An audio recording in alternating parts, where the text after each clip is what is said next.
नमस्ते। आज का हमारा टॉपिक है आइंस्टीन्स फोटो इलेक्ट्रिक इक्वेशन, मतलब आइंस्टीन का प्रकाश विद्युत समीकरण।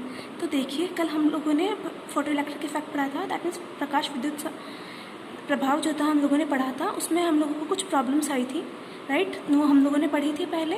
तो उन्हीं को ये आइंस्टीन की जो इक्वेशन है वो सॉल्व कर देती है।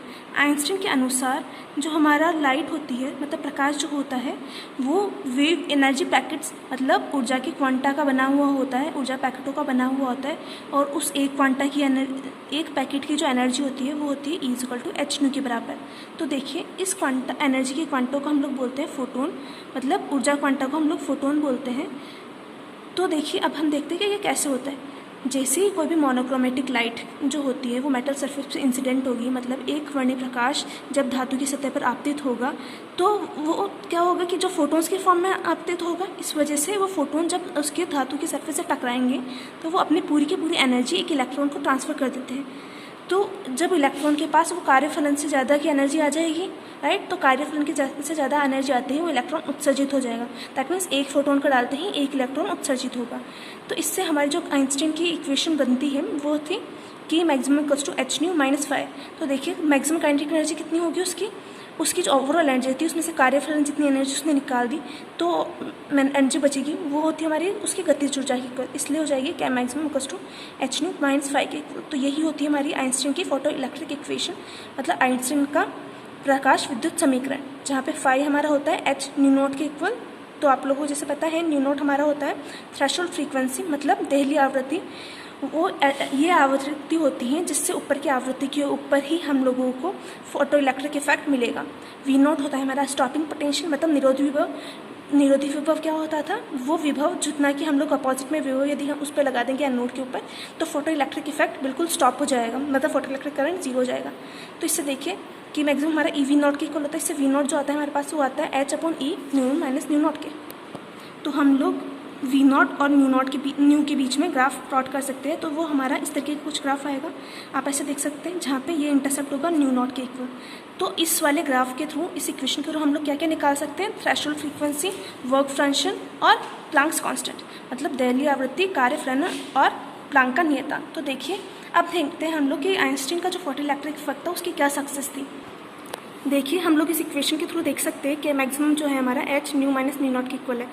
तो इससे हम लोग देख सकते हैं कि यहाँ पर ν0 क्या है? हमारी देहली आवृत्ति। तो ये जो आइंस्टीन की इक्वेशन थी वो देहली आवृत्ति को समझाती थी। ये बताती है क्यों हमारा ν0 लेस देन ν0 के ऊपर फोटो इलेक्ट्रिक इफेक्ट नहीं होगा, क्योंकि क्या होगा कि उसके पास कार्यफलन जितनी एनर्जी नहीं होगी, तो फोटो इलेक्ट्रिक इफेक्ट कैसे होगा। दूसरी जो चीज़ थी, इस इक्वेशन से हम लोग देख सकते हैं कि जो हमारी मैक्सिमम होता है वो डायरेक्टली प्रोपोर्शनल है ν के, इसलिए K मैक्सिमम और ν के बीच का ग्राफ जो होगा हमारा वो स्ट्रेट लाइन होगा। तो देखिए, और हम लोग इससे देख सकते हैं क्योंकि यदि इंटेंसिटी बढ़ेगी लाइट की तो नंबर ऑफ फोटोन्स बढ़ेंगे, लेकिन फ्रीक्वेंसी नहीं बढ़ेगी। इस वजह से मैक्सिमम जो है हमारा वो इंटेंसिटी पे डिपेंड नहीं करता है। थर्ड चीज़ थी हमारा टाइम डिले, राइट, मतलब समय पश्चता।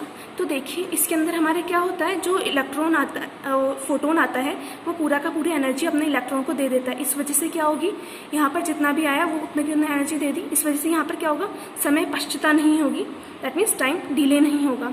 तो इससे हम लोग बोल सकते हैं कि इस केस के अंदर तो जो लाइट है वो एज अ पार्टिकल बिहेव कर रही थी, कण की तरह बिहेव कर रही थी, इसलिए जो प्रकाश होता है उसका भी दोहरी प्रकृति का होता है।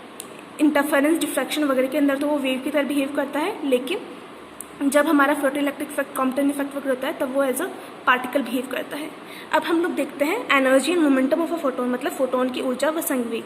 तो देखिए, फोटोन की ऊर्जा हमारी क्या होती है, hν की इक्वल होती है। तो उसको हम लोग इसे लिख सकते हैं h×ω के इक्वल, जहाँ पे हम लोग को क्या किया, देखो 2π से मल्टीप्लाई और डिवाइड किया, तो h/2π तो h क्रॉस हो जाएगा और ये हो जाएगा 2πν के इक्वल, तो ओमेगा। तो देखिए, एनर्जी हमारी hc/λ के भी इक्वल होगी, तो वो हो जाएगी c/k के इक्वल। तो इससे हम लोगों का फोटोन आ सकता है, सॉरी मोमेंटम आ सकता है, संवेग, वो हो जाएगा p=h×k के इक्वल, वो हो जाएगा h/λ के इक्वल। तो यही हमारी उस केस में भी आती है, री ब्रोगली वेवलेंथ के टाइम पे भी p जो होता था h/λ के इक्वल होता था। तो जो हम यदि मास निकालना चाहें तो वो होता है p/c के इक्वल, राइट। तो आज के लिए इतना ही। अब हम लोग एक क्वेश्चन होगा वो देखते हैं। आप लोगों को निकालना है कि यदि एक 7000 एंगस्ट्रॉम तरंगदैर्घ्य का फोटोन हम लोग को होता है, उसकी ऊर्जा कितनी होगी। वो आप लोगों को निकालनी है इलेक्ट्रॉन वोल्ट्स के अंदर। दूसरा, यदि एक लिथियम है उसका वर्क फंक्शन मतलब कार्यफलन हमारा 2.3 इलेक्ट्रॉन वोल्ट है, कॉपर का 4.7 इलेक्ट्रॉन वोल्ट है, तो इन दोनों में से कौन सा वाला मटेरियल हम लोग विजिबल लाइट में as a photo diode photo cathode use कर सकते हैं। फोटो कैथोड कौन सा होता था, तो देखिए वो वाला होता था जिससे ना इलेक्ट्रॉन्स हमारे एमिट होते थे फोटो इलेक्ट्रिक इफेक्ट के अंदर। तो ये दोनों आप लोग करेंगे। आज के लिए इतना ही, थैंक यू।